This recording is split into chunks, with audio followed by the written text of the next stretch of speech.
कि उन्होंने 2 वोट को जो अवैध करार दिया है वो गलत था और इसी को लेकर के अब मेयर के खिलाफ याचिका दायर की गई है बीजेपी के पार्षदों की ओर से दिल्ली हाईकोर्ट में। इस पर सुनवाई शुरू हो चुकी है। 2 वोट दरअसल अमान्य करार दिए गए थे और इसी को लेकर के दायर की गई थी याचिका कि ये गलत है और अब इसी मामले को लेकर के सुनवाई शुरू हो चुकी है। बड़ी जानकारी इस वक्त आपको बता रहे हैं। ये कहा गया है कि मेयर जो अब इस पूरे मामले में जो एक दलील दी जा रही है दोनों पक्षों की ओर से, उसमें यह कहा जा रहा है कि रिटर्निंग ऑफिसर मेयर होता है और उसका फैसला अंतिम होता है और ऐसे में जो फैसला दिया गया है 2 वोट को अवैध करार करके, वो फैसला वोटों की गिनती के बाद हुआ था। इस तरीके के आरोप लगाए जा रहे हैं। और सीधे ग्राउंड जीरो से अखिलेश राय हमारे सहयोगी हमारे साथ जुड़ गए हैं, उनसे बात करते हैं। अखिलेश, देखिए किस तरीके से अभी दिल्ली मेयर के खिलाफ जो हाईकोर्ट में याचिका है, याचिका पर हाईकोर्ट में सुनवाई भी शुरू हो गई, अभी क्या अपडेट मिल पा रहा है? देखिए, जस्टिस गौरांग कांत की कोर्ट में यह सुनवाई चल रही है और अचानक बीजेपी की तरफ से एक नोटिस दिया गया आम आदमी पार्टी के लोगों को कि हम कोर्ट जा रहे हैं, आप भी कोर्ट आइए। उनको सर्व किया गया वो पिटीशन की कॉपी और दोनों पक्ष के लोग दिल्ली हाईकोर्ट पहुंचे। दिल्ली हाईकोर्ट के रजिस्ट्रार से उन्होंने संपर्क किया था और अचानक इस बेंच पे सुनवाई शुरू हुई।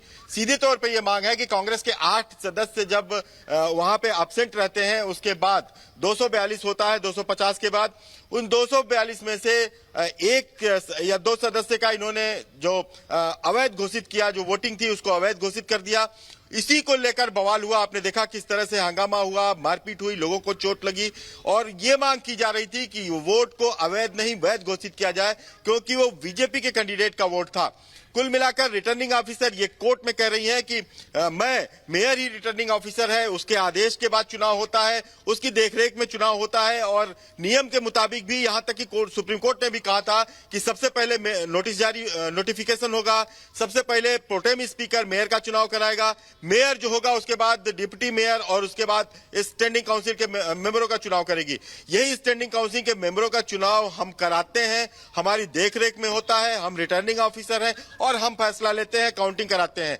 ये बातें अभी चल रही हैं, लेकिन नियम के मुताबिक क्या किसी किसी वोट को वैध और अवैध घोषित करना, किसी आधार, उसका आधार क्या है, ये सारी चीजें कोर्ट में अभी सामने आएंगी कि किस आधार पर किया। क्या कोई मेयर अगर चाहे किसी का भी वोट इनवैलिड कर दे, उसके पीछे कोई तर्क होना चाहिए और कोई मजबूत तर्क होना चाहिए, जिससे कि आप समझ सकती हैं कि 1-1 वोट और 2-2 वोट के वजह से जीत और हार लगी हुई है। ऐसे में क्यों किया गया? इस बात को भी जरा बताइए कि किस तरह से कोर्ट ने ये पूछा है कि नियमों के तहत क्या मेयर को ये अधिकार है कि वो दोबारा से चुनाव कराने का आदेश दे, क्या ये शक्ति है? ये भी कोर्ट ने पूछा है।